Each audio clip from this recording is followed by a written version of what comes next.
Bom, a aula de hoje nós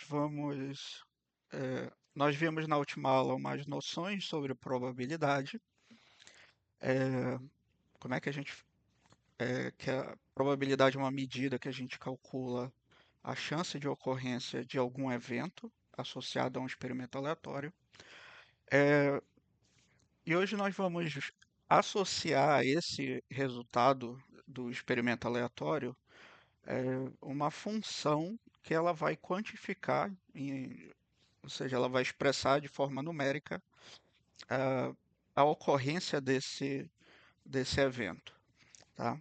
E para a gente calcular a probabilidade em cima dessa, dessa, dessa função ou para esse experimento aleatório, a gente vai eh, aprender um pouco sobre distribuições de probabilidade e nós vamos ver dois tipos de distribuição de probabilidade, que são a distribuição binomial e a distribuição normal. Essas são as distribuições mais básicas e as que você tem mais aplicabilidade, assim. A maioria dos casos você consegue resolver com com essas distribuições, tá? Principalmente a distribuição normal. E por fim vamos dar uma olhada num teorema chamado o teorema central do limite, que ele põe algumas condições para a gente que vai ser interessante para o nosso trabalho na análise dos dados. Bom, então, eh, essa função que vai representar um determinado eh, e- evento do meu experimento, essa função ela é chamada de variável aleatória, tá? A variável aleatória, ela tem uma função muito semelhante ao que nós já estudamos lá sobre características, tá? Lembram que tem características não numéricas, as numéricas, tem as variáveis quantitativas discretas, quantitativas contínuas, temos as qualitativas nominais e as qualitativas ordinais, tá? É, basicamente, aquelas características nós vamos assumir que elas são. Assumir não, a gente vai usá-las como variáveis aleatórias para representar alguma, algum evento do experimento. Ah, por exemplo, ah, o número de cáries do paciente, o número de pacientes que faltam ainda na consulta, fila de espera, todas essas características são variáveis que a gente assume que são variáveis aleatórias, né, por estarem associadas a um experimento aleatório. Consequentemente, essa variável aleatória ela vai ter, né, o que a gente chama de distribuição de probabilidade, que é um modelo com o qual o fenômeno aleatório ele pode ser descrito. Então a gente vai usar essas distribuições de probabilidade, que já são funções conhecidas, tá? E nós vamos usá-las para calcular a probabilidade para as variáveis aleatórias, né? Das variáveis aleatórias assumirem determinados valores, tá? A gente usa essa notação aqui, esse tio aqui sozinho, significa que essa variável aleatória x tem distribuição de probabilidade dado por essa função, tá? Então, nosso trabalho agora vai ser analisar as características, né, sobre uma ótica de uma variável aleatória e, como ela é uma variável aleatória, ela sempre vai ter uma distribuição de probabilidade, tá? Todas as variáveis aleatórias têm uma distribuição de probabilidade. A dificuldade é que isso daqui, na prática, é desconhecido. Você não conhece isso daqui. Então, o que que a gente faz? A gente assume que essa f essas funções sejam alguma função que a gente vai impor, tá? Então a gente chega e impõe a distribuição para os dados, tá? Tem essa outra notação que é x tem distribuição dado. Isso daqui também é uma distribuição de probabilidade, que no caso ela está calculando a probabilidade dessa característica x ser igual a um número x minúsculo, tá? O x. Em questão de notação, as variáveis aleatórias são sempre representadas por letras maiúsculas e os números são representados por letras minúsculas. Então, assim, a variável aleatória é igual a esse número, tá?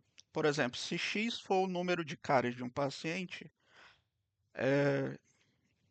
um determinado evento pode ser x igual a 3, tá?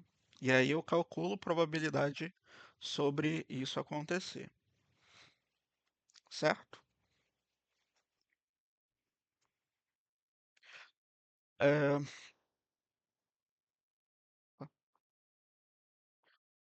a definição formal de variável aleatória é essa daqui, tá? Ela é uma função que eu vou associar a um resultado do meu experimento um número real. Então, toda variável aleatória, toda variável aleatória é numérica, tá? Não tem variável aleatória nominal ou ordinal. O que a gente vai fazer é representar as variáveis não numéricas por variáveis discretas. Então, assim, variáveis aleatórias são sempre numéricas e elas têm dois tipos. A discreta, que é exatamente aquele caso que a gente já estudou, né? Que são variáveis que geralmente estão associadas com contagem. As variáveis nominais e ordinais, nós vamos transformá-las em discretas. Por exemplo, eu tenho uma, eu tenho uma variável que representa, ah, eu tenho aqui,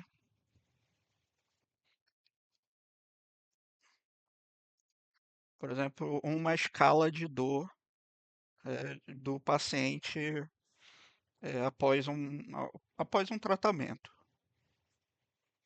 É,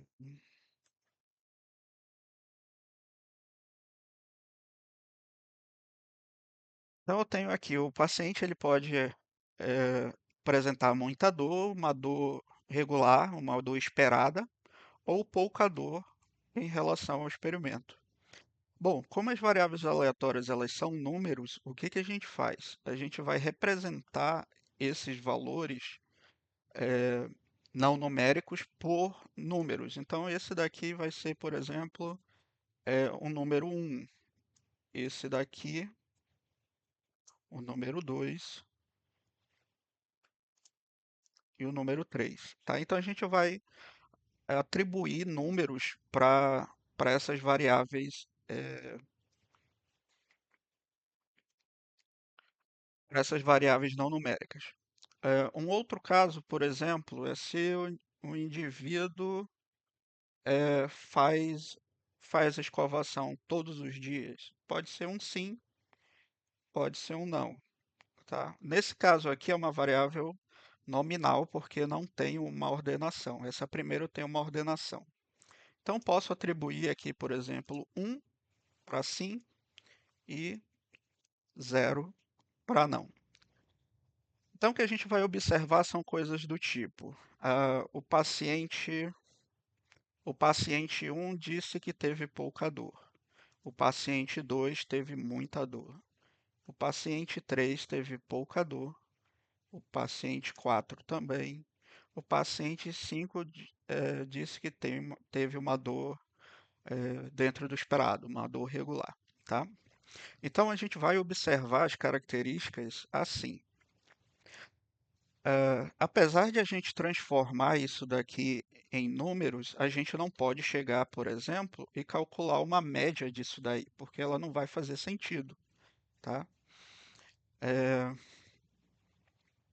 Mas em termos de cálculo de probabilidade, vai ser preservado aqui, que é o que a gente quer no momento, é calcular a probabilidade de de uma intervenção cirúrgica causar pouca dor eh, nos indivíduos, tá? Ou qual é a probabilidade de causar muitas dores, tá? A gente espera que a probabilidade de ter pouca dor seja bem maior do que a de ter muita dor, tá?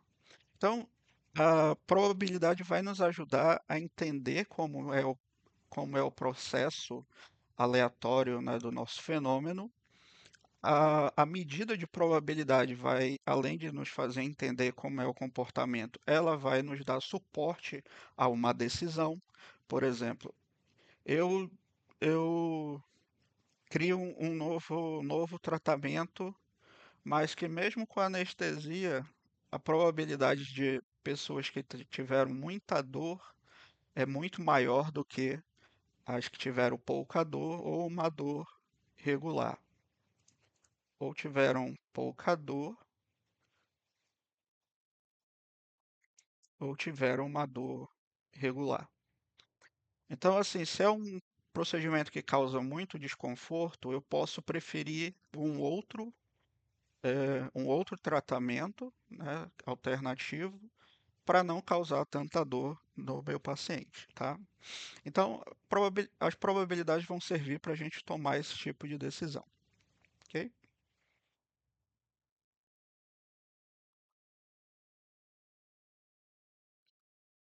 Bom, como eu falei para vocês, as variáveis aleatórias discretas, elas são exatamente aquele exemplo que eu acabei de citar, né? Quando as variáveis são não numéricas e a gente faz esse processo de fazer a variável ser igual a um número é um processo chamado de discretização. E esse processo de discretização transforma, né, essas variáveis qualitativas em quantitativas numéricas, ou seja, variáveis numéricas, é, desculpa, quantitativas discretas. Então, elas vão passar a ser numéricas. As variáveis aleatórias discretas, as discretas mesmo, geralmente são relacionadas à contagem, tá? Como a gente já havia conversado. Por exemplo, tem o número de dentes cariados, obturações ou perdidos de um paciente. Eu tenho o número de consultas realizadas por um paciente em um ano. Esse primeiro aqui é um índice utilizado para avaliar a saúde bucal de uma população. Então, para cada pessoa, você vai observar esse CEPOD aqui, que é o número de dentes cariados, obturações e perdidos. O número de consultas realizadas por um paciente em um ano é um indicador de frequência de atendimento odontológico, né? É um índice do quanto a pessoa eh, busca atendimento odontológico. Aqui tem outro exemplo, também a relação à quantidade, né, a contagem, que é o número de cáries dentárias diagnosticadas em uma escola. Então, assim, as variáveis que são numéricas e discretas, elas vão estar relacionadas à contagem. Se não estiverem relacionadas à contagem, possivelmente são variáveis qualitativas, tá? Bom, toda variável aleatória ela tem uma distribuição de probabilidade. A função, né, que a gente usa para cálculo de probabilidade para as variáveis aleatórias discretas são chamadas de função de probabilidade, tá? É só função de probabilidade, não tem de massa aqui não, tá? Só função de probabilidade. E a gente representa dessa forma aqui. P a gente já viu que é a medida de probabilidade, né? Uma função que calcula a probabilidade para um evento que está dentro aqui do parêntese. O que está aqui dentro do parêntese é o evento, todos os eventos associados ao x ser igual a k, tá? Por exemplo, eh,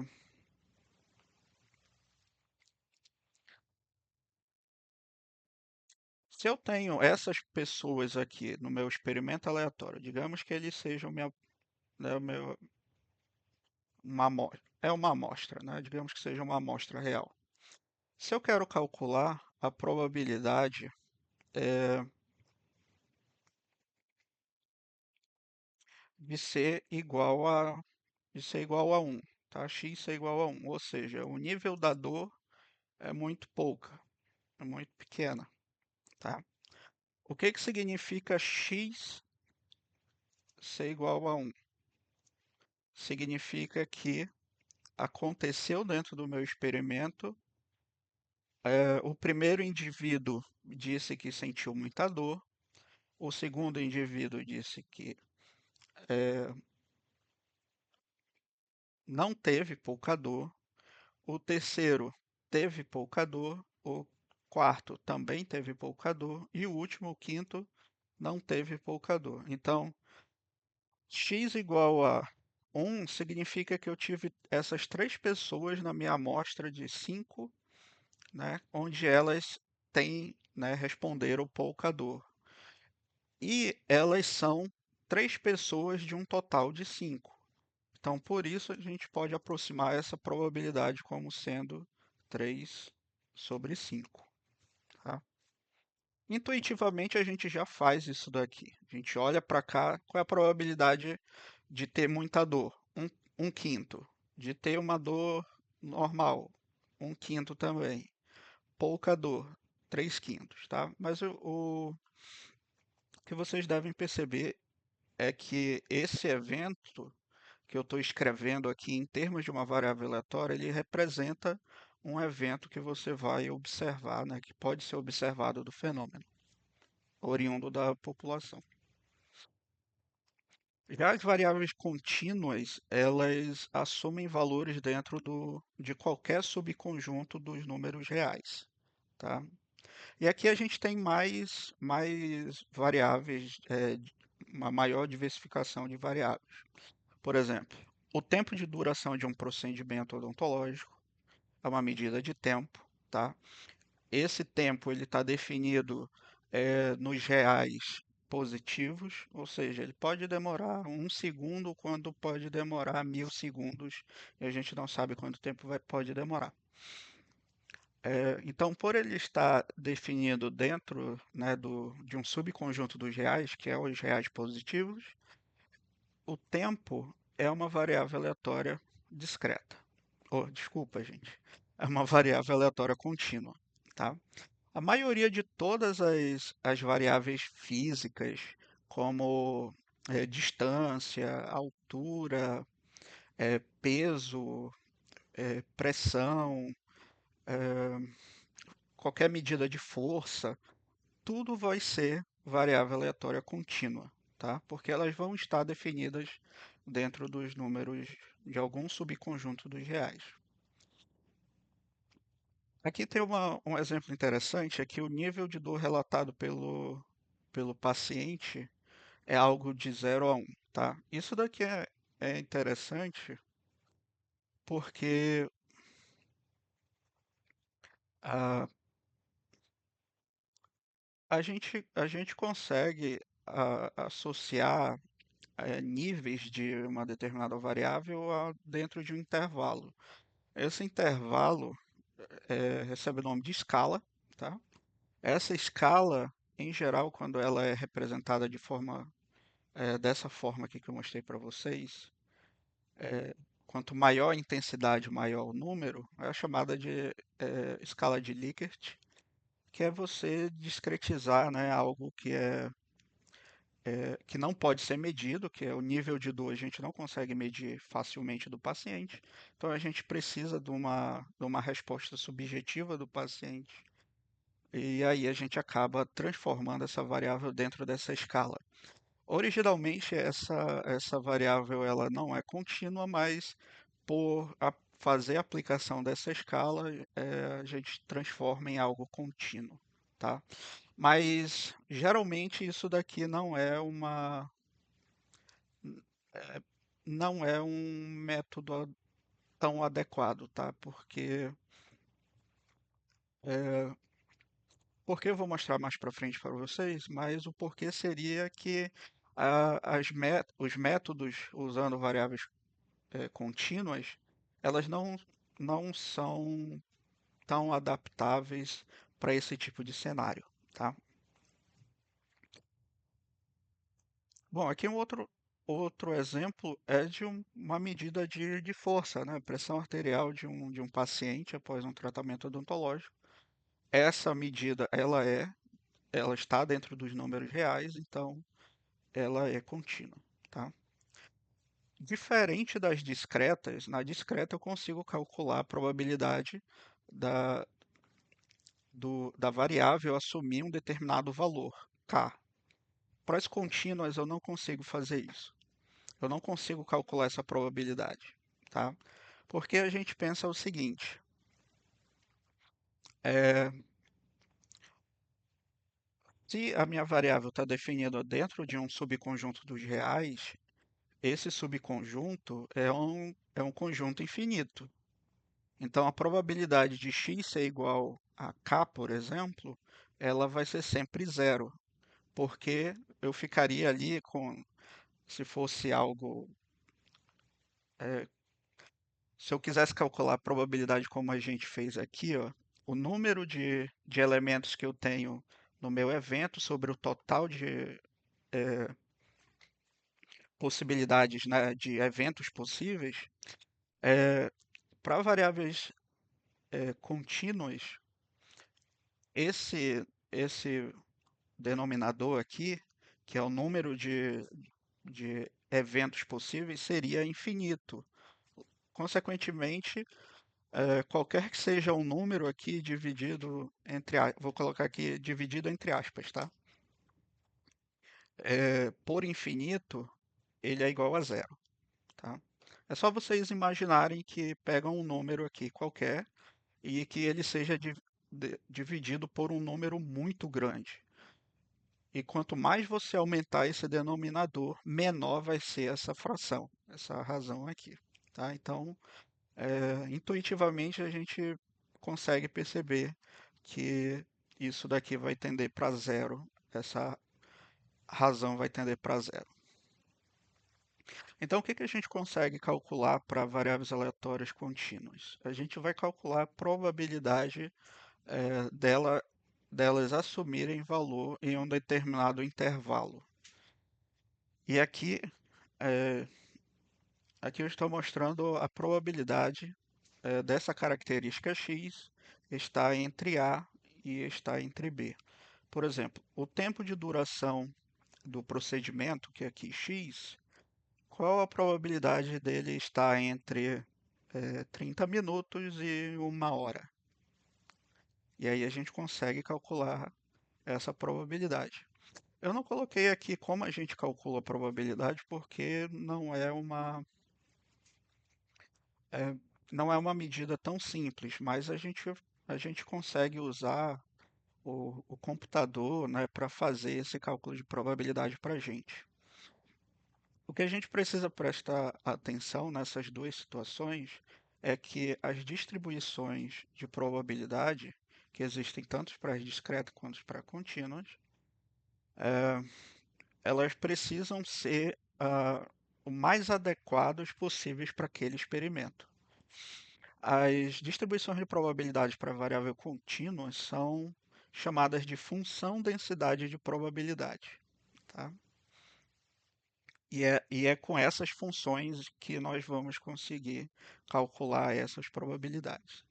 Então, qual é o nosso trabalho? Uma vez que a gente observou os dados de características, a gente vai estudar essas características, ver em qual desses dois tipos ela se enquadra, se ela é uma discreta, se ela é uma contínua, e depois de identificar qual tipo de variável ela é, a gente vai procurar uma variável que seja quer dizer, A gente vai procurar uma distribuição de probabilidade, ou seja, uma função densidade de probabilidade, ou uma função de probabilidade aqui para o caso discreto, que vai me ajudar a calcular essa probabilidade, tá?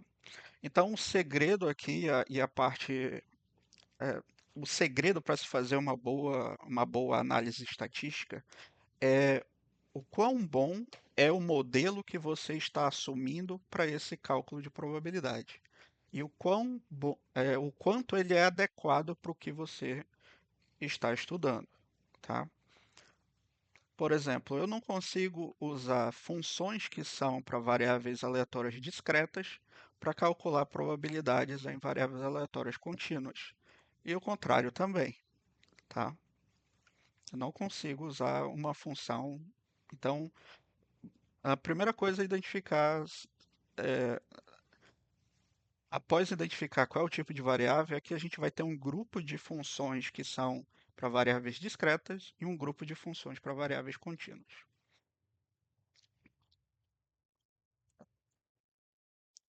O exemplo da variável discreta, a, a, ma-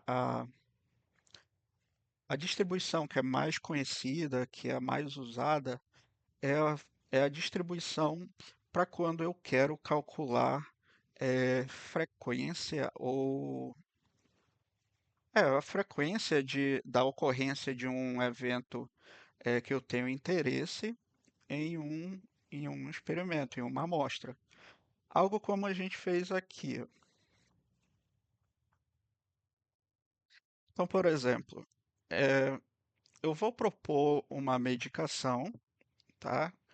Que ajuda a, a- serve como uma anestesia sem precisar de uma, de uma aplicação direta com seringa, por exemplo, tá? E aí eu quero saber, essa medicação, ela, ela funcionou ao ponto de eu conseguir fazer uma intervenção cirúrgica sem que a pessoa sinta muita dor, sinta apenas um leve desconforto? Então eu vou observar coisas do tipo. O primeiro paciente disse que funcionou, então eu vou atribuir sim para isso, tá? O segundo paciente disse que não funcionou. O terceiro paciente também sentiu dor, então não funcionou para ele. O quarto paciente também não funcionou e o quinto paciente funcionou, tá? Então isso daqui é uma amostra de do resultado de um experimento onde eu estou observando eh, valores binários, ou seja, eu observo sim ou não, 0 ou 1, tá? Então, qualquer característica que tenha, ou fenômeno que tenha essa característica de ser observado apenas dois números possíveis, eles eh, são o que a gente chama de ensaio de Bernoulli, que não tem aqui, tá? Então, o fato de observar um experimento onde as respostas só podem ser positivo, negativo, sim, não, zero ou um, isso é chamado de ensaio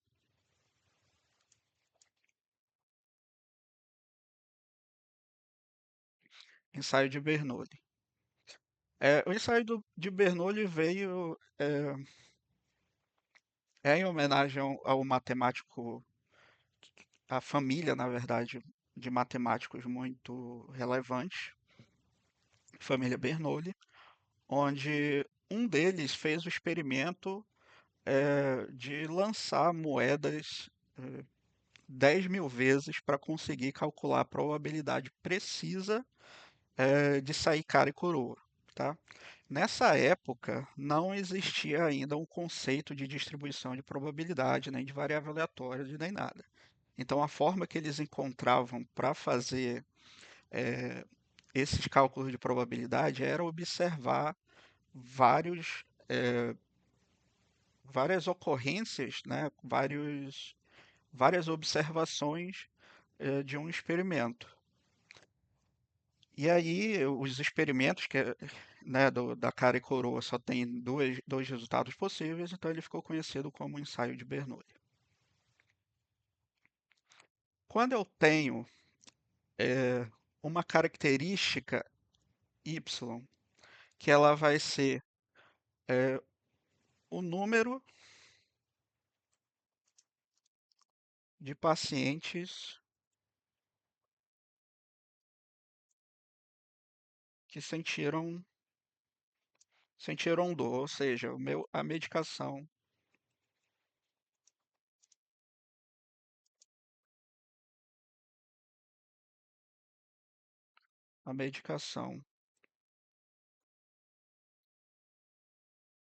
não funcionou.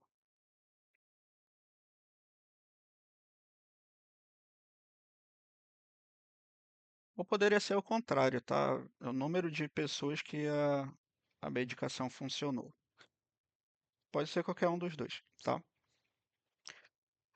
Essa variável y, ela vai ser uma contagem de quantas pessoas aqui sentiram dor, tá?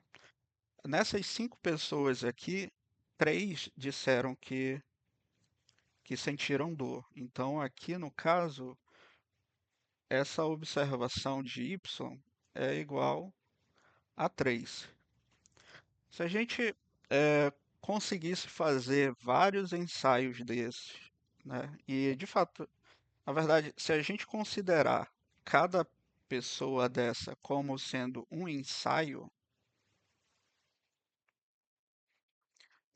de Bernoulli, essa variável que é o somatório, né, dos uns, né, onde tiver um eu vou somar. Não, aqui no caso não funcionou, é zero. Essa daqui vai atrapalhar um pouquinho. Deixa eu escrever a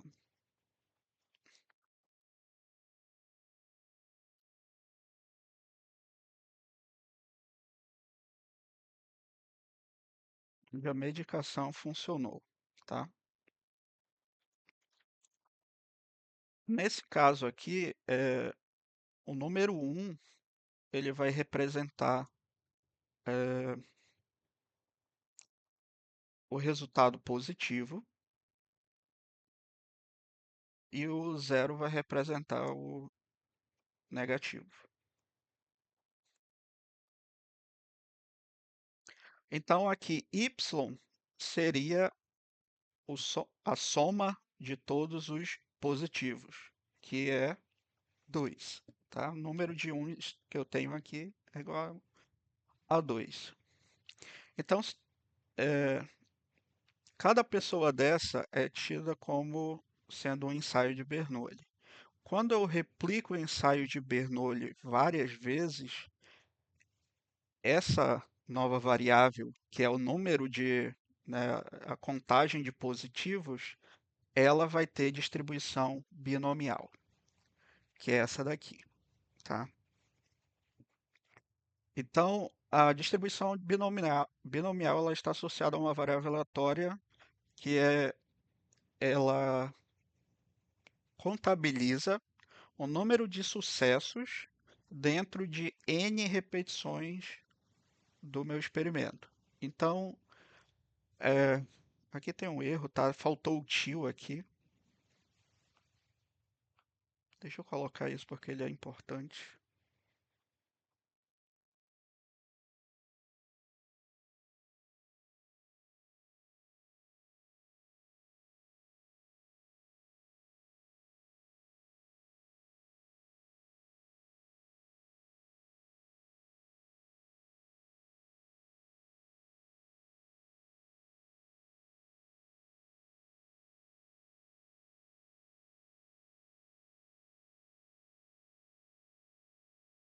Aqui, ó. X tem distribuição binomial com, é, com dois parâmetros, tá? O primeiro parâmetro dessa função é chamado de n, que ele representa o número de ensaios ou o número de repetições que eu tive do experimento do ensaio de Bernoulli. No nosso caso aqui, no nosso exemplo, eu tenho 5 repetições, tá? Então meu n aqui vai ser igual a 5.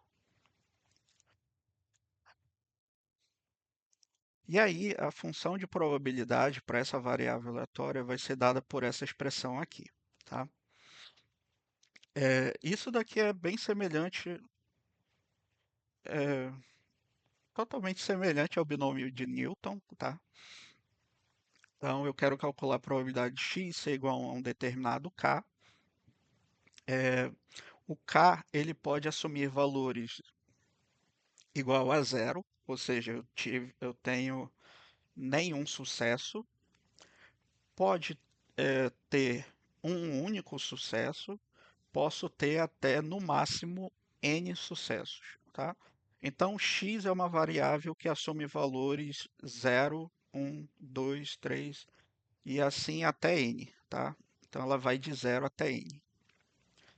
O que eu tenho aqui nessa, nesse binômio, nesse coeficiente binomial, representa aqui, ó, representa o n fatorial dividido por k fatorial, multiplicando n menos k fatorial, tá? Esse é o binômio, é o coeficiente do binômio de Newton, tá? E aqui, ela é a probabilidade do sucesso, tá? É como se, nesse caso aqui desse experimento, seria a probabilidade do medicamento funcionar em um paciente. Tá? Nesse exemplo aqui, a gente não conhece essa probabilidade. E a gente pode até, aqui para efeito de exemplo, meu n é igual a 5. O meu p aqui vai ser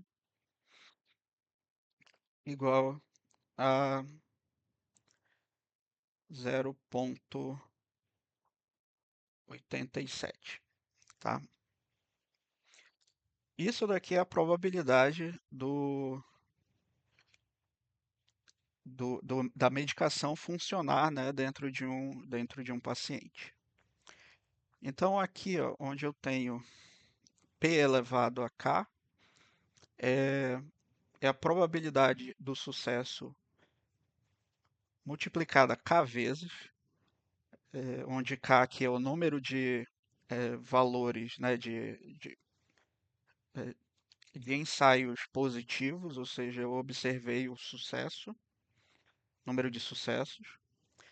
1 menos p é chamado de probabilidade do fracasso, tá? Como eu só pode ter sucesso ou fracasso, se a probabilidade do sucesso é p, então a do fracasso só pode ser 1 menos p, porque a gente já viu que probabilidade assume no máximo o valor 1, tá? Ela é uma medida de 0 até 1, então no máximo é 1. Isso daqui é elevado ao número de fracassos. O número de fracassos é o n, que é o total, né, do tamanho da amostra, o número de repetições do experimento, e k é o número de sucessos. Então, n menos k é o número de fracassos. Ok? Por exemplo, um paciente ele comparece à consulta. Isso daqui vai ser tido como sendo um sucesso, eh, e o fracasso vai ser o paciente não veio à consulta, né? Ele falta à consulta. Bom, digamos que a probabilidade de um paciente vir, né, na consulta é 0,9, ou seja, 90% dos pacientes, né, eles vêm para as consultas. Se eu tenho 5 consultas agendadas, qual seria a probabilidade eh, qual seria a probabilidade de 4 pessoas, né, de 4 pacientes aparecerem no meu consultório, tá? Bom, isso daqui pode não parecer importante dentro da saúde, porque, assim, presença ou ausência de pessoas pode não ser tão interessante para a área da saúde, mas, mas em outras áreas, por exemplo, quando você tem, quando você tem uma, não, vou colocar dentro aqui do, do contexto odontológico. Você tem um consultório, você consegue atender 10 pacientes num dia, tá? Qual seria a probabilidade de o número de pacientes que vai procurar seu atendimento exceder essa, essa quantidade máxima que você consegue atender, tá? Ou melhor, se eu estou no hospital de pronto atendimento, qual seria a probabilidade de eu não conseguir dar assistência para todas as pessoas que vão chegar, tá? Por exemplo, vou criar uma carreta odontológica, como eu já vi que existe, né? E essa carreta, ela consegue atender 5 pessoas ao mesmo tempo. Qual seria a probabilidade de, no final do dia, eu não conseguir atender todas as pessoas que estavam lá, tá? Ou, ou eu posso calcular a probabilidade dessa carreta conseguir atender um determinado bairro é, é suficiente apenas uma ou vou precisar de duas? Então, essas perguntas a gente pode responder calculando essas probabilidades, tá? Bom, no caso aqui eu estou usando uma linguagem de programação, que é o R, que ele calcula essas probabilidades para a gente, tá? Inclusive aqui no exemplo está errado.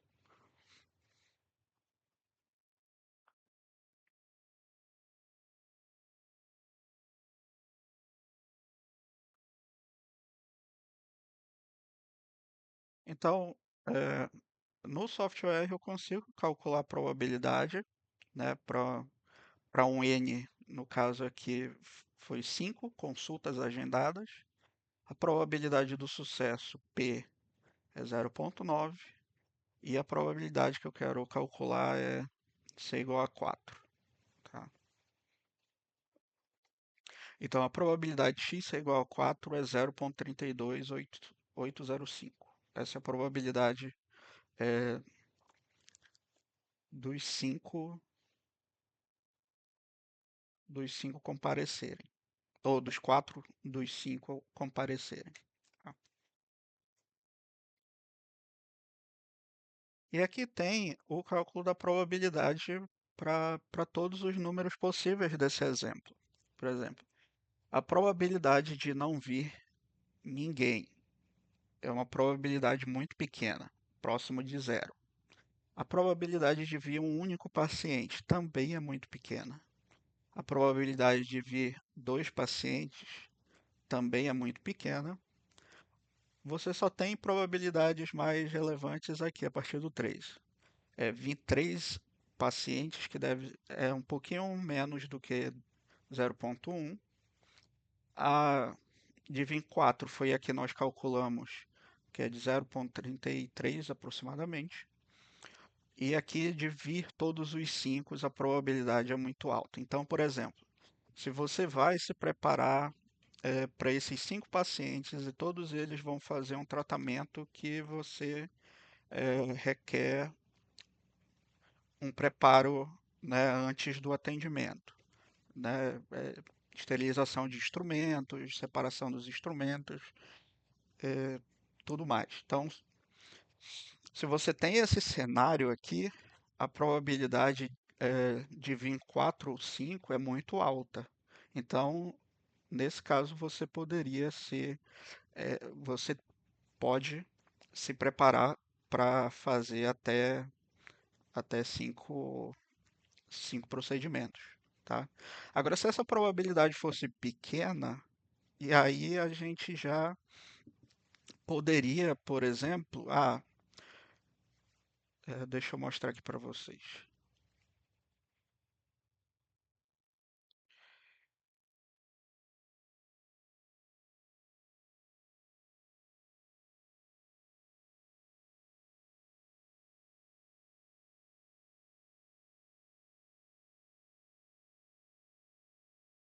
Vamos supor aqui que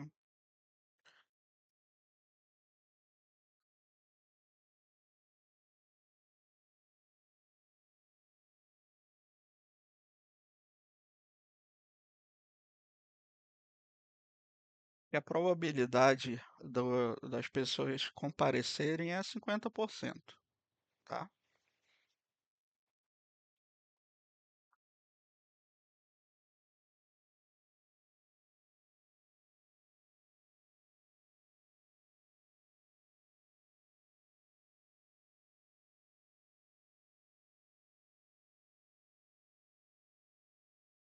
E aí eu quero estudar o comportamento probabilístico dos meus pacientes.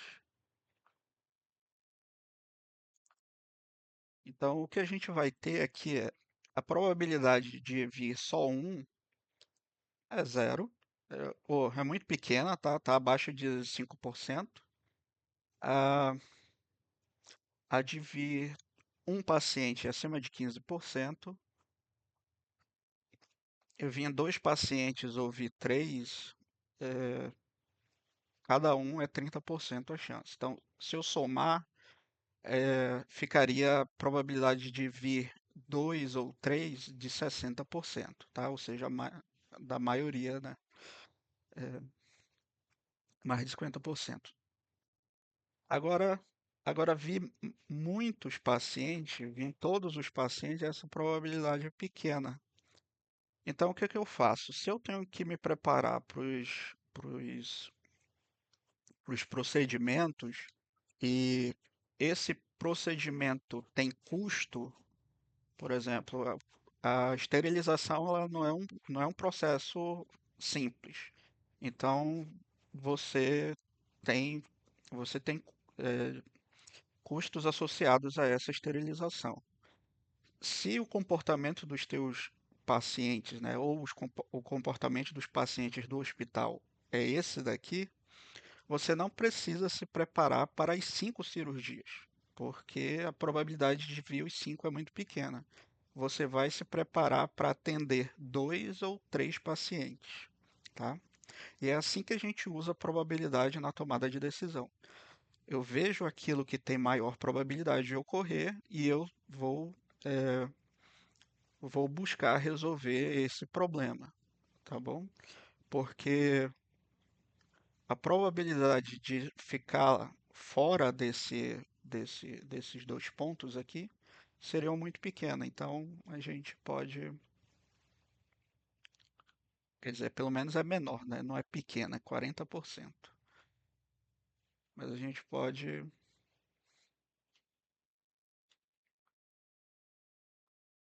E aí você toma a decisão com base nos seus custos, né? Pô, eu esterilizar 5 equipamentos e só vim 3 pessoas, qual é o custo disso?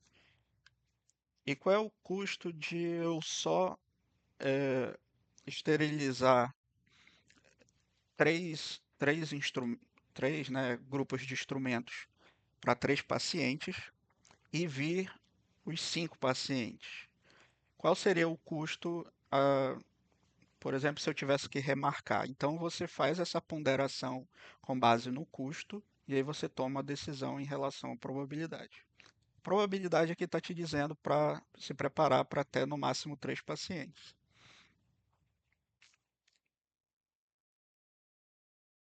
Se o custo disso for menor do que o custo de remarcar a cirurgia da pessoa, então você pode decidir por se preparar por até no máximo 3 cirurgias.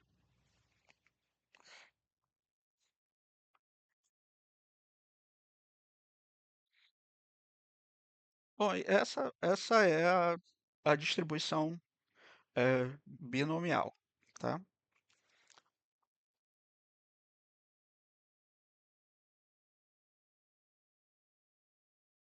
Agora nós vamos para uma distribuição contínua, que é a distribuição mais usada dentro da estatística. Eh, Na estatística aplicada, né, ela é também a mais usada. Então, muitas pessoas de todas as áreas da ciência, eh, eles utilizam bastante metodologias que são baseadas na distribuição normal. Então, ela é uma distribuição de probabilidade fundamental e indispensável para a gente estudar, tá? A distribuição normal ela também pode ser chamada de distribuição gaussiana, tá? Ela é uma distribuição de probabilidade, ela é uma distribuição de probabilidade que eu tenho essa densidade, essa função densidade, que é essa coisa aqui que aparentemente é meio maluca, tá? Mas é, ela tem duas coisas que são interessantes para a gente. Lembra, lembra da binomial que ela tem dois parâmetros, n e p? A normal também vai ter dois parâmetros. Essa primeira letra grega aqui é o mi, e essa segunda letra grega é o sigma minúsculo, tá? Mi minúsculo e sigma minúsculo. O conceito desses dois parâmetros a gente já estudou. Esse daqui seria a média, só que voltada para a população. Esse outro aqui para seria a variância da população, tá? Então, o que é interessante da distribuição normal é que ela tem média e variância iguais a esses parâmetros, respectivamente, tá? E por isso ela é, é tão usada, tá? Então, o que a gente precisa entender é que é isso aqui, esse x menos mi. X menos mi, eu estou calculando a distância de uma observação, de um valor, para média, tá? E essa distância quadrática, né, porque ela está elevada ao quadrado aqui, ela vai ser ponderada pela, pela dispersão, né, pela variabilidade dos dados, através aqui da variância, tá? O sigma ao quadrado, desculpa, o sigma ao quadrado é a variância. O sigma sozinho é o desvio padrão, tá? Como está aqui, ó. O sigma sozinho é o desvio padrão, que a gente já viu lá no começo que o desvio padrão é a raiz quadrada da variância. E o sigma ao quadrado é a nossa variância. Então, a distância, né, desse ponto para a média vai ser ponderado por essa variância. E o que que a gente vai ter aqui? A gente vai ter uma medida em relação a um valor central. Então, quando eu faço isso daqui, eu cancelo, por exemplo, as medidas de escala. E aí eu consigo colocar todas as características, né, que podem ser usadas a distribuição normal dentro de uma mesma escala, tá? E, e ela vai estar centralizada em torno desse parâmetro mi, que é a média. Então aqui, como eu já falei, o mi é a média, o sigma é o desvio padrão, sigma ao quadrado é a variância e o x é o valor aqui da densidade. Isso daqui sozinho não é, a gente não consegue calcular a probabilidade, a gente precisa de uma medida aqui para calcular a probabilidade usando essa função, tá? Mas o que a gente precisa entender daqui é qual é o comportamento dessa função, qual é o gráfico dessa função. E é aí que a gente vai para esse exemplo. Aqui eu tenho o tempo médio de duração de limpeza dos dentes, tá? É de 40 minutos e o desvio padrão é 5, ou seja, a variância é igual a 25, que é o quadrado do desvio padrão. Então aqui eu tenho os meus dados, né, o tempo de cada pessoa que eu observei, o tempo de limpeza dental, e eu tenho aqui esses dados é, colocados em um histograma, que é esse gráfico verde, tá? E essa linha vermelha, essa curva vermelha, ela representa a distribuição normal com média 40 e desvio padrão 5. Então, o que que a gente vai olhar na prática? A gente vai verificar se os nossos dados, usando o histograma, né, ou a gente consegue usar também testes para verificar se eles são parecidos com a normal ou não, mas a gente vai usar principalmente o histograma para ver se o comportamento do histograma está parecido com essa figura aqui, tá? Essa linha vermelha, tendo esse formato, tá? Se ele tiver esse formato, a gente consegue assumir que esses dados tenham distribuição normal, e aí, com isso, a gente tendo o valor de μ e o valor de sigma, a gente consegue calcular a probabilidade, tá? Então, qual é a tarefa nossa na estatística aplicada? É identificar se os dados têm um comportamento semelhante ao da distribuição normal. Então, basicamente, é pegar o histograma e ver se ele tem esse formato. Tá? Vou pegar aqui o caso que a gente estava trabalhando anteriormente dos pinguins para simular o que nós temos que fazer na prática. Eu vou diminuir aqui um pouco, porque senão eu não consigo enxergar. Mas vamos lá. É, primeiro aqui é a biblioteca dos pinguins.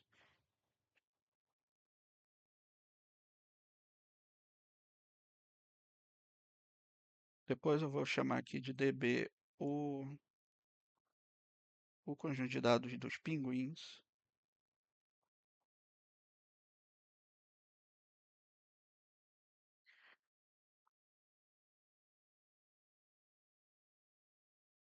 Então aqui eu tenho as variáveis. Eu vou pegar aqui x sendo x vai representar a minha amostra.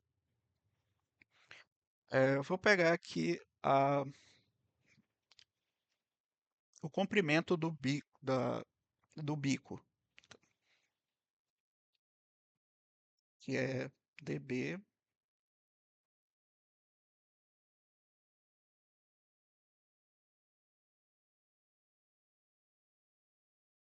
comprimento do bico. Só que vocês estão vendo que tem uns números aqui faltando, NA. Eu só vou remover esses números, tá? Então a minha amostra é isso daqui, ó. Todos esses dados aqui são a minha amostra, tá? Quero verificar se eu posso usar a distribuição normal para calcular a probabilidade para essa variável. Então eu venho aqui e eu vou pedir um histograma.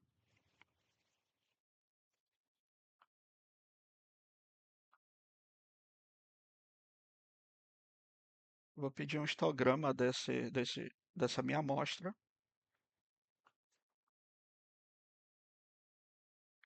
E ela vai ter esse formato aqui, tá? Bom, não parece muito ter a distribuição normal, não. Então, para esses dados, uma distribuição normal, é, ela não o termo que a gente usa é ajuste, né? Ela não se ajustaria tão bem para esses dados, tá?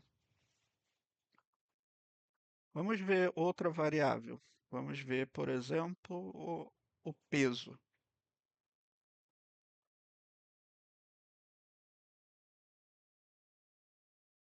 Peso também, ó, não pareceu tão, tão normal assim, tá? Mas eu tenho um conjunto de dados aqui,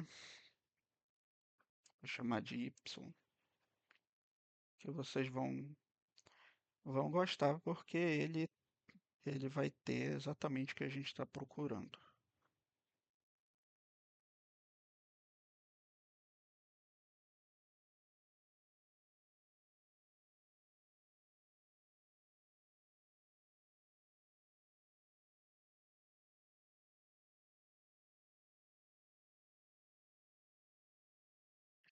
Não, essa aqui também não.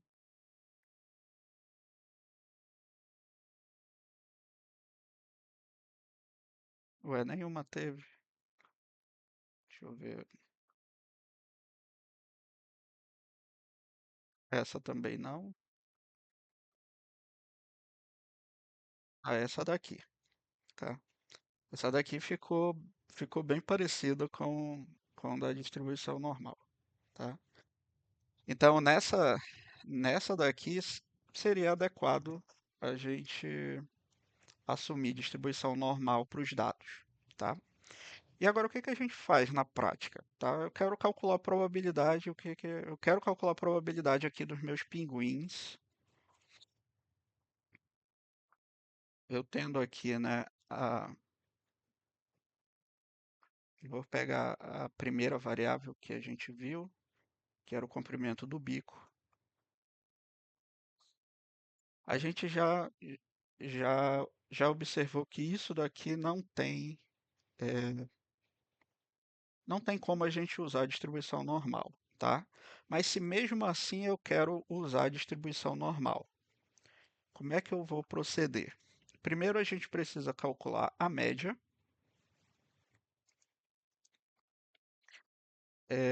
A gente precisa dos valores dos parâmetros da normal, que é esse mi e esse sigma. Só que na prática eles são desconhecidos. Então a gente vai substituí-los pela média aritmética e pela variância amostral, no caso, tá? Então eu vou calcular aqui a média aritmética, né, a média amostral dos dados, já que eu não tenho o valor de mi,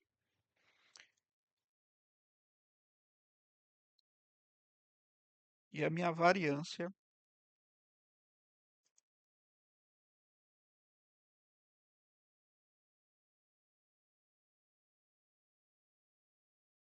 eu vou calcular a partir daquela estatística de eh, variância amostral, tá?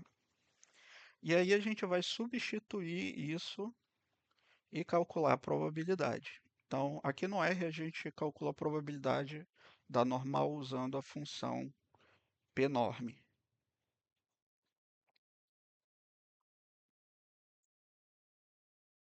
É,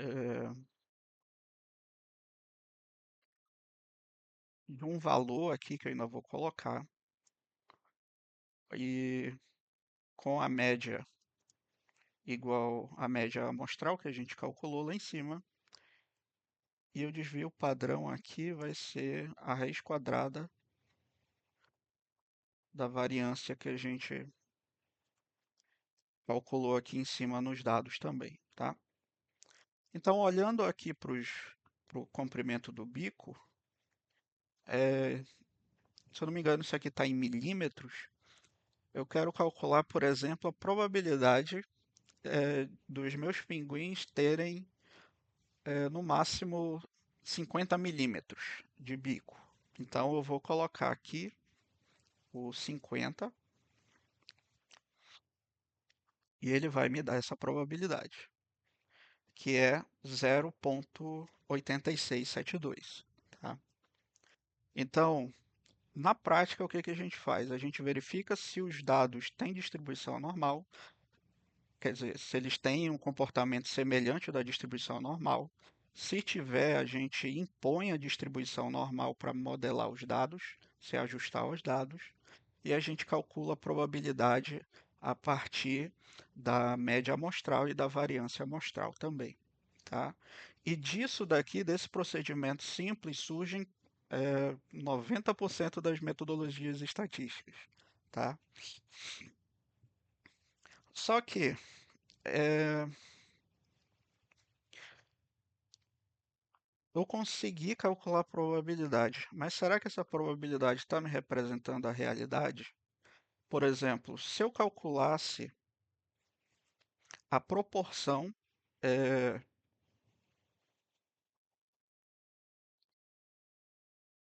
proporção de indivíduos que têm menos de 50 milímetros em comparação com o total, que é o número de pessoas. Isso seria uma frequência relativa, né? E a gente já viu que frequência relativa ela também funciona como um método de estimação de probabilidade. E olha só, é, a probabilidade da gente usando a distribuição normal deu 0,86 e, e da, e da minha proporção aqui, peraí que esse y está bagunçando. A proporção, né, de observações abaixo de 50 milímetros é 0,84, ou seja, são valores muito próximos, tá? Então, é, o que é bom, significa que para esses dois estimadores eles estão atribuindo valores semelhantes, tá? É, então quer dizer que a verdadeira probabilidade ela pode ser um número próximo desses dois valores, tá bom? Mas é claro que essa frequência relativa ela não é, ela é a pior de todas os tipos de estimação.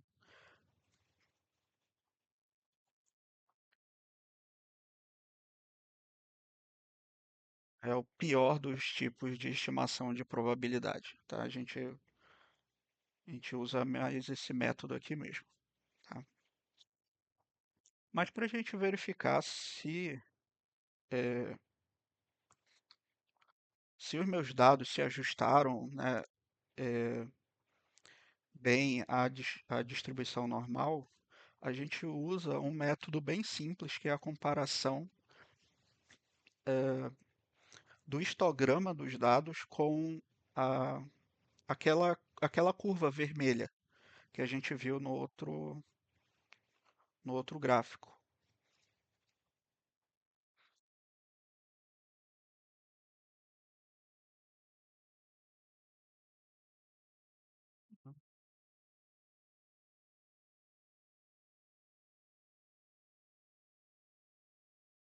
É só colocar aqui, a, fiz, aí eu coloco a média que eu estou usando, que é a média amostral, o desvio padrão, que eu vou usar aqui o desvio padrão amostral, que é a raiz quadrada da variância. E aqui eu vou pedir meu intervalo de 30 a 65,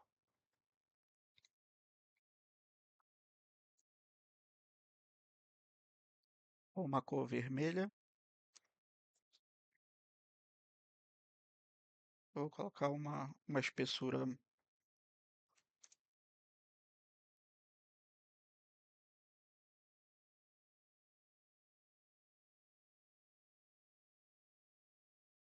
olha só como ficou.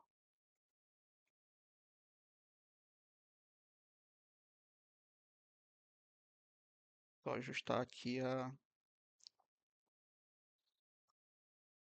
do gráfico, tá? Que vai de 0 até 0,07. Então, olha só como ficou. Então, assim a gente consegue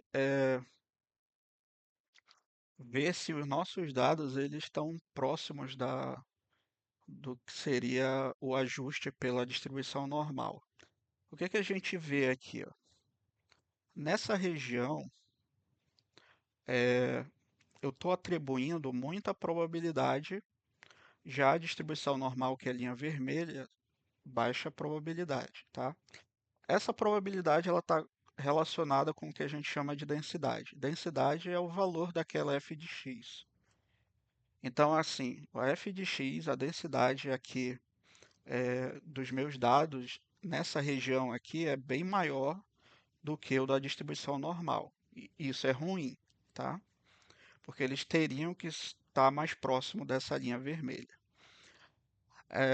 Nessa outra região aqui, eu tenho uma menor densidade, ou seja, esses pontos aqui próximos do 45 tem uma probabilidade muito pequena em relação ao da distribuição normal, que é a probabilidade máxima deveria ser nessa região.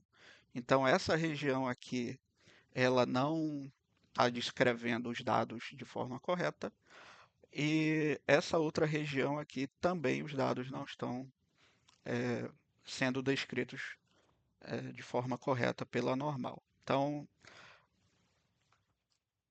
para alguém eh, mais experiente com análise estatística, ele não iria usar a distribuição normal nesse caso, tá?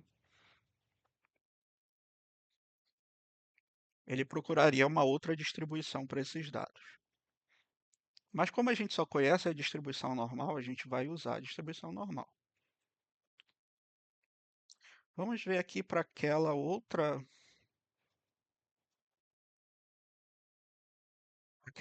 variável,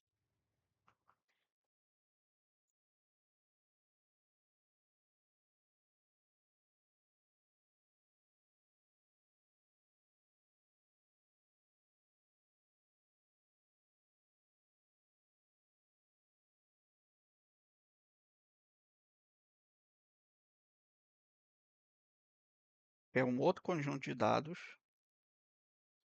que é esse daqui que a gente viu que é, parece uma normal. Só vou ajustar aqui os limites para ser de 1.0 até 1.85 aqui, vou colocar. Não, 1.9. Então,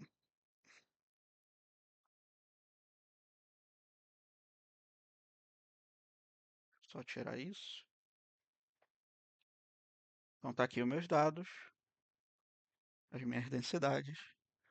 E aqui, ó, o, o gráfico sobreposto.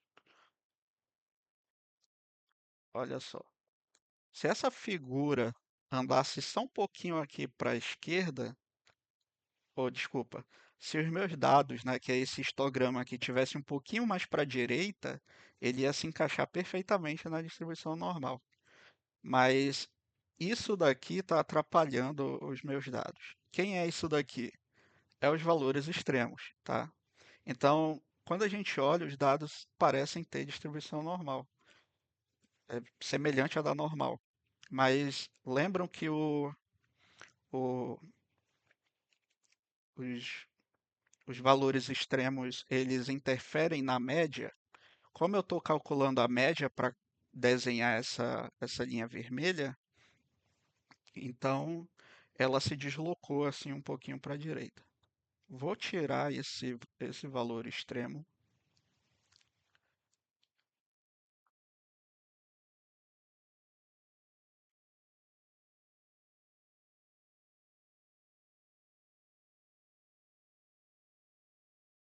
Vamos primeiro ver quem são esses valores extremos que são maiores do que 1.8. Só tem dois, tá? Então eu vou fazer assim. Eu vou tirar todo mundo.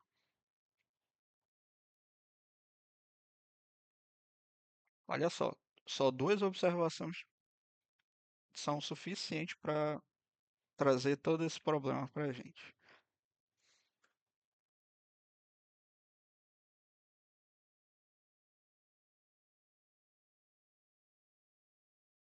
Pronto, agora ficou melhor, né? Deixa eu só ajustar aqui.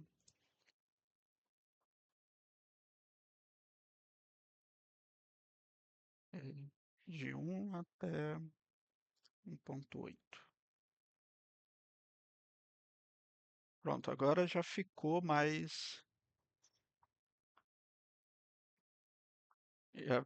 um pouco mais adequado a gente usar a distribuição normal para esses dados, tá?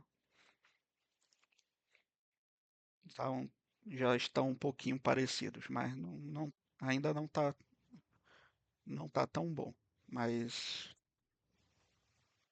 mas é o suficiente. Então, por exemplo, se eu tivesse que usar uma metodologia baseada na distribuição normal, eu conseguiria usar para esses dados, mas para aqueles outros dados dos pinguins não seria tão bom, tá?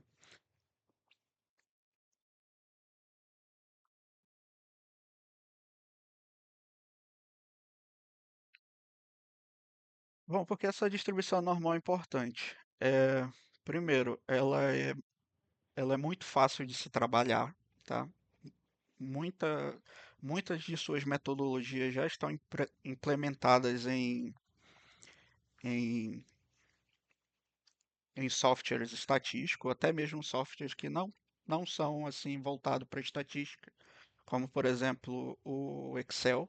No Excel você consegue calcular a probabilidade da normal, tá? A maioria das metodologias são simples de se fazer, simples de executar, então a distribuição normal ela é muito útil para a gente. Sem falar que a propriedade principal da distribuição normal, que é ter esse comportamento que a gente chama de simétrico em torno do μ, que é a sua média. O μ aqui, por exemplo, é 40, né? Então você vê que o decaimento da, da densidade ou da probabilidade para a esquerda e para a direita são semelhantes, tá? Você cai com a mesma intensidade.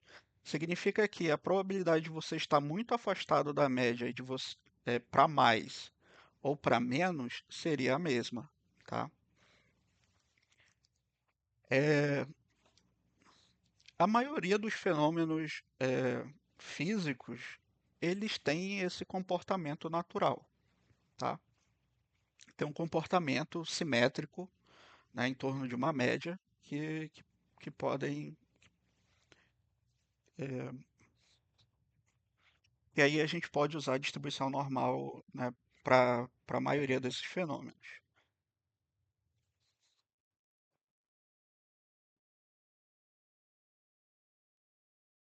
Então, a gente pode usar, né, testes como, por exemplo, o teste T, que serve para eu verificar se uma determinada amostra eh, tem tem um valor de média populacional semelhante ao que a gente encontrou nos dados.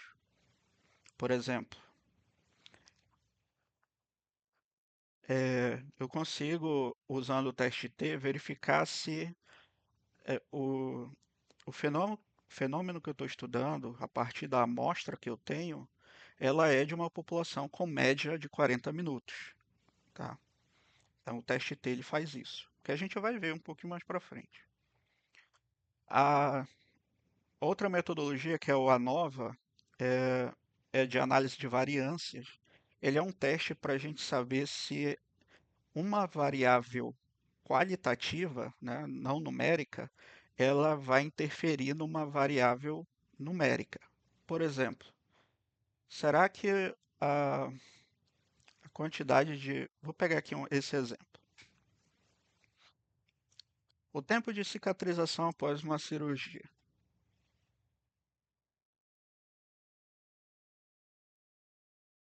eu quero saber se o tempo que leva para cicatrizar, né, o, o local onde foi feita a cirurgia, sofre influência, por exemplo, da pessoa é, ser homem ou mulher, é, se a pessoa usa, se a pessoa tem uma outra doença, por exemplo, é,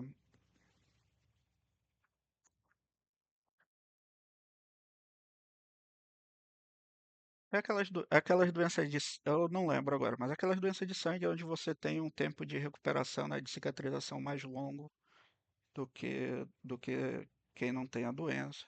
Ou, por exemplo, poderia verificar se o uso da medicação adequada está surtindo efeito no tempo de, de cicatrização em relação a um grupo de pessoas que não está usando essa medicação. Então, tudo isso eu consigo fazer usando essa metodologia que é a nova, tá? Só que assim, teste T e a nova, os dados precisam ter o comportamento mais próximo do comportamento da distribuição normal possível. No caso aqui dos nossos exemplos, eu poderia usar um teste T para esses dados que estão aqui, mas eu não poderia usar para esse aqui, tá? Ah, e se eu insistisse em usar esses dados para fazer uma nova, um teste T? Eu teria resultados? Você teria, tá? Você teria os resultados. Mas a confiança que você tem nesses dados é muito pequena, tá? O quanto esses resultados vão estar expressando a realidade, a chance disso é muito pequena, tá? Então, usar a distribuição de probabilidade adequada para os seus dados faz com que as metodologias que você vai aplicar, elas tenham uma maior confiabilidade, tá bom?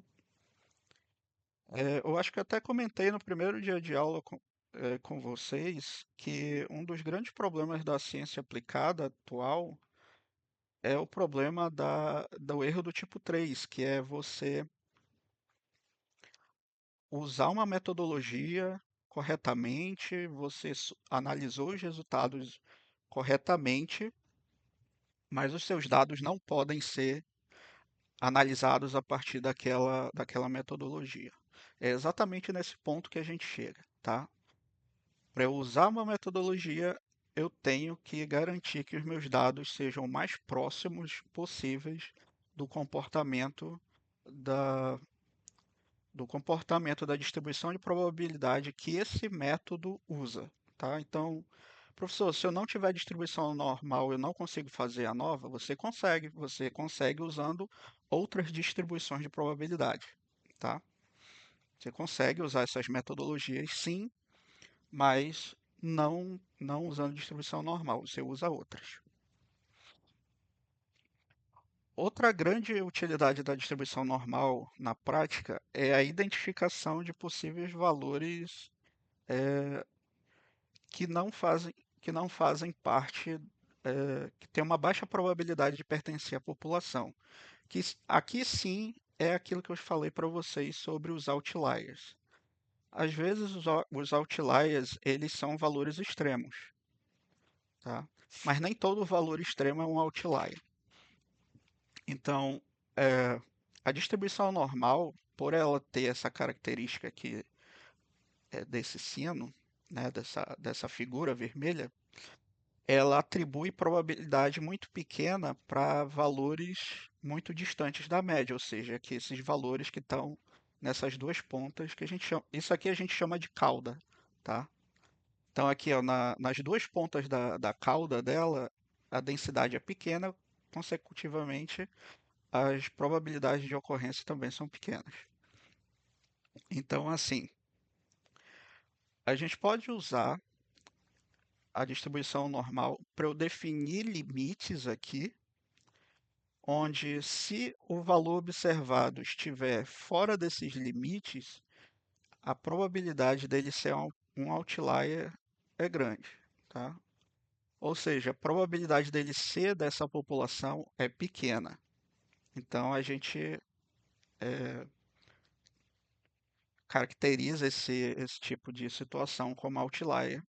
E aí sim a gente remove dos dados,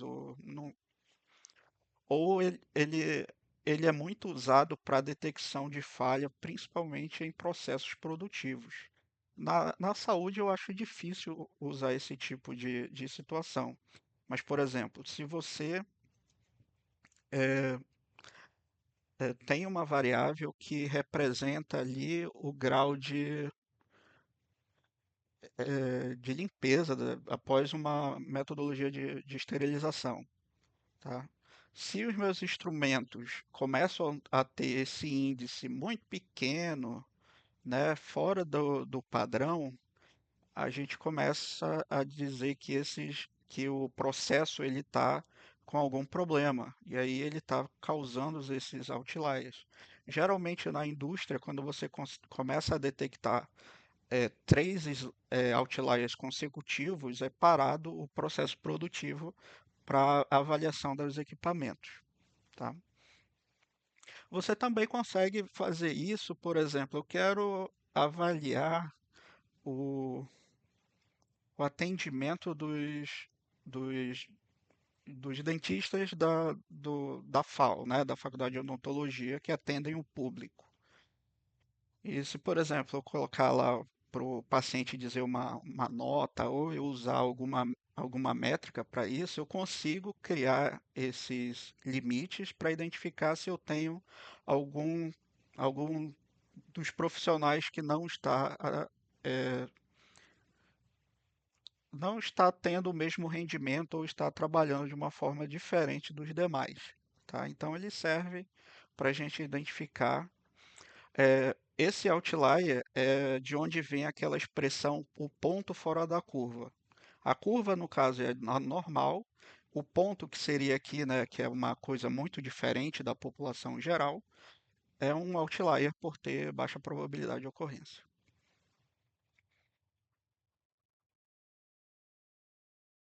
Bom, mas nem tudo é desesperador se eu não tiver distribuição normal.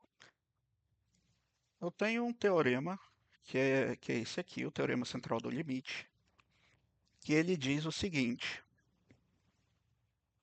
independente do tipo de amostra que eu tenho, independente de que distribuição de probabilidade ela segue, a média dessas amostras, quando o tamanho da amostra é muito grande, a distribuição dessa média se aproxima da distribuição normal. Então, em termos práticos, se eu tiver muitas observações, os meus dados eles vão acabar convergindo, né? Essa é a palavra que a gente usa, que é essa aproximação para a distribuição normal, tá? Não existe um número que diga que o tamanho da amostra é suficientemente grande, tá? Não existe esse número. Talvez se vocês conversarem com outras pessoas, elas vão dizer que é 30, 50, 100, mas esse tamanho aqui, ele é desconhecido, tá? É,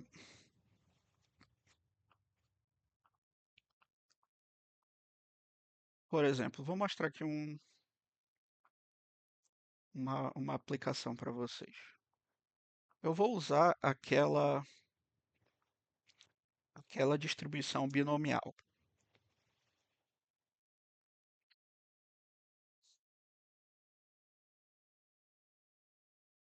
Bom, eu já tinha dito que a distribuição binomial, ela, ela é uma distribuição discreta. Se ela é uma distribuição discreta, eu não posso usar para uma variável contínua e o contrário também.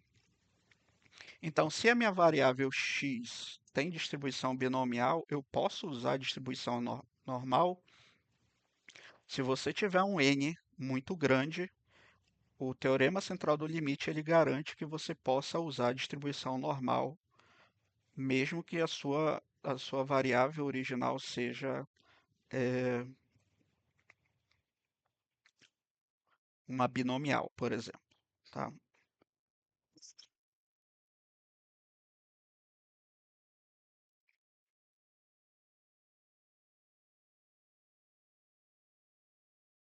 Então vou colocar aqui para vocês.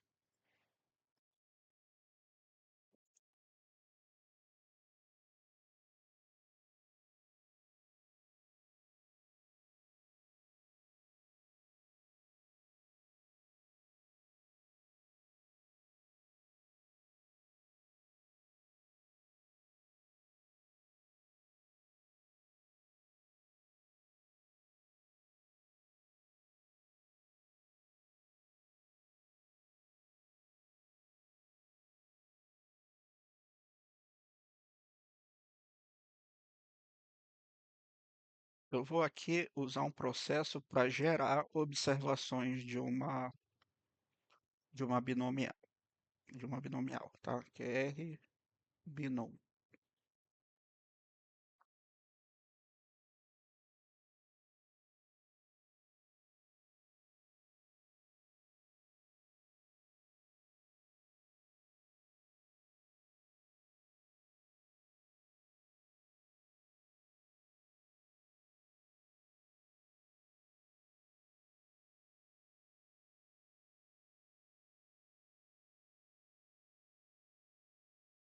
Se eu fizer o histograma desse X, vai tá, vai ter isso daqui, ó.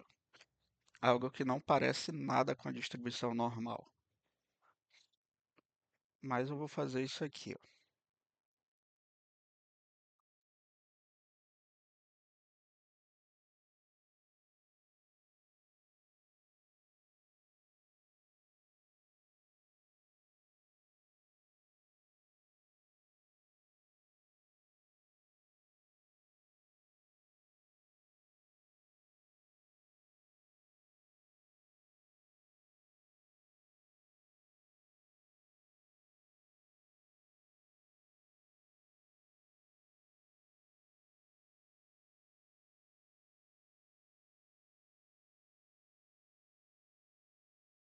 Vamos ver só assim ele já faz alguma coisa. É, ele foi muito rápido.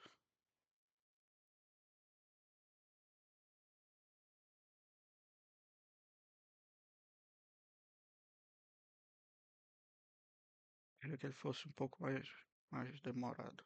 Só um instante.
Ô, gente, perdão, é, eu desativei.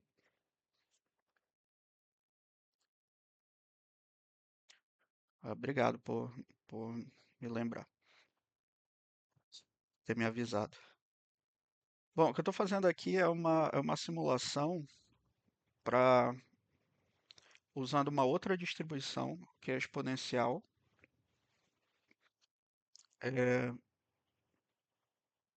para ver se essa aproximação para a distribuição normal ela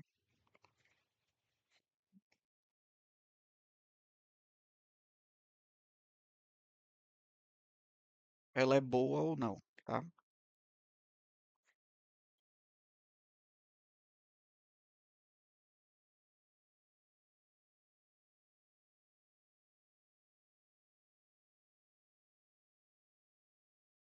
Porque vocês já estão vendo que mesmo para um número de amostras grande, isso daqui não está convergindo por uma distribuição normal. Então, por exemplo, esses dados eu não poderia usar um, um teste que seja baseado na distribuição normal, tá? Então, assim, mesmo o teorema central do limite, ele garantindo que existe essa aproximação, nem sempre é verdade, tá? Mas tem um ponto aqui, o teorema central do limite ele fala sobre a média, não as variáveis. E o que a gente estava avaliando ali era as, era as observações, não a média delas. O que eu teria que fazer de fato sobre esse experimento aqui para eu ter um resultado correto? Eu teria que analisar, gerar várias amostras e calcular a média delas. E a partir dessa média que eu faria o, o histograma, tá? Então eu vou fazer aqui, ó, vou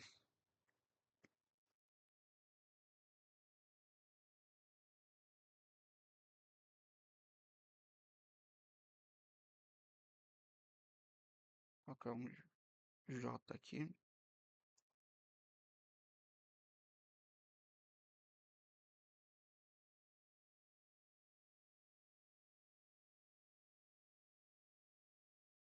não, vou fazer aqui não. Vou criar outro aqui.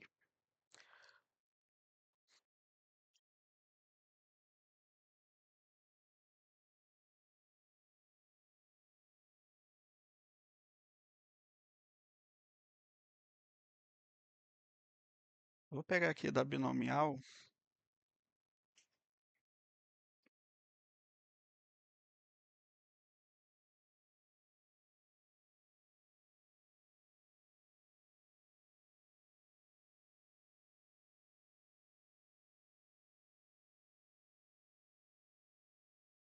eu vou gerar, é, eu vou gerar 100 observações, 100 não, é muito, vou colocar 20 observações e eu vou calcular a média.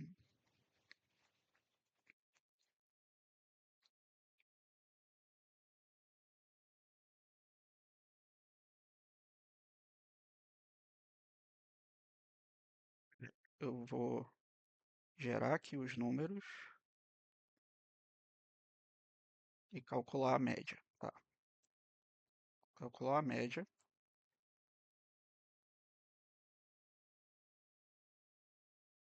E essa média vai ser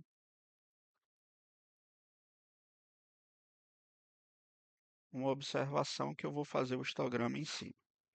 Então, assim, com o tamanho de amostra, é,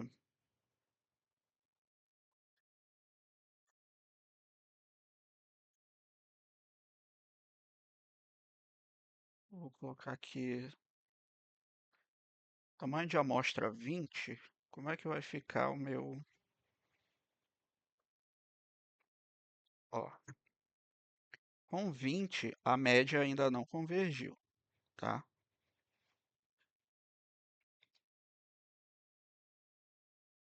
Vamos ver com com 100, também não convergiu. 1000, também não.